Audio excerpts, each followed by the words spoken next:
Pemuda itu hanya digigit ular berbisa, tetapi ketika sampai di rumah, ia tiba-tiba mendapati tangannya yang digigit membengkak seperti kepala babi. Ia kemudian tertidur. Anehnya, ketika bangun, tangannya yang digigit telah sembuh tanpa alasan yang jelas. Lebih aneh lagi, rambut dan janggutnya tumbuh lebat, dan bahkan mobilnya di halaman pun berdebu. Tampak seperti sudah lama terparkir di sana. Tapi Jack tidak terlalu memikirkannya saat itu. Ia hanya membersihkan debu dan pergi ke kota untuk membeli makanan. Namun ketika memasuki kota, ia tercengang. Ia mendapati bahwa di bawah terik matahari siang, tidak ada seorang pun di jalanan. Yang lebih mengejutkannya adalah jalanan dipenuhi mayat, dan mayat-mayat itu tampak seperti sudah lama mati. Hal ini membuatnya menyadari bahwa ada sesuatu yang tidak beres. Untuk memastikan kecurigaannya, ia segera pergi ke rumah orang tuanya. Baru setelah menyalakan radio di mobilnya, ia mengetahui bahwa ia telah koma selama 30 hari setelah digigit ular berbisa, dan bahwa sebuah peristiwa besar telah terjadi selama waktu itu. Sebuah virus mematikan telah menyebar di kota itu, sangat menular dan berbahaya, dan 90% penduduk telah meninggal karenanya. Jack sangat sedih. Yang ia inginkan hanyalah pulang dan memeriksa keadaan orang tuanya.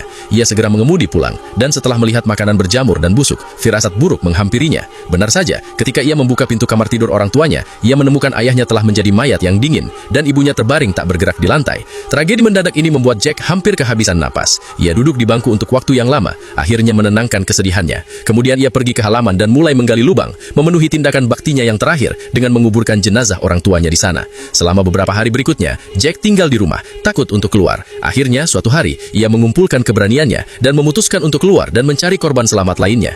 Ia segera tiba di sebuah gereja setempat. Sayangnya, yang ia temukan hanyalah mayat. Tidak ada satupun orang yang masih hidup.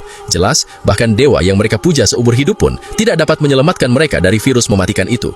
Putus asa mencari korban selamat, Jack segera membeli beberapa senjata bela diri dan kebutuhan sehari-hari secara gratis di sebuah supermarket, lalu berkendara lebih jauh. Ia tidak percaya semua orang di dunia telah mati. Namun ia belum pergi jauh ketika mendapati jalan keluar kota terblokir. Mengingat bagaimana ponselnya jatuh ke celah setelah digigit ular beberapa hari sebelumnya, dan bagaimana ia tidak dapat menghubungi siapapun sekarang, ia benar-benar hancur.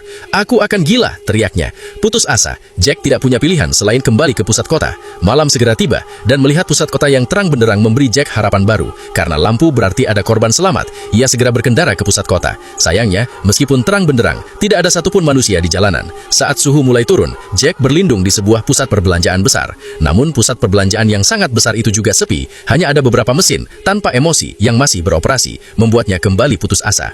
Sesampainya di hotel mewah, ia tak tahan lagi. Ia menanggalkan pakaiannya dan berendam di pemandian air panas, berniat menikmati kesendiriannya di dunia pasca apokaliptik. Setelah 2 jam di pemandian air panas, Jack merasa haus, jadi ia berjalan telanjang ke bar dan memilih minuman termahal dari konter untuk menghilangkan dahaganya. Namun tepat saat ia mengambil gelasnya, tiba-tiba ia mendengar suara seorang wanita. "Beberapa minuman." Hal ini langsung mengejutkan Jack. Ia mengira pemandangan seperti itu hanya ada dalam mimpinya.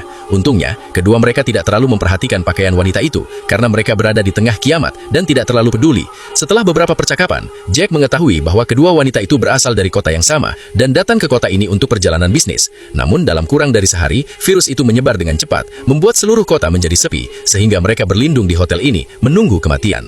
Wanita itu berharap Jack akan tinggal dan hidup bersama mereka, sementara lelaki tua itu berencana menghabiskan sisa hidupnya di sini, karena makanan cukup untuk bertahan lama.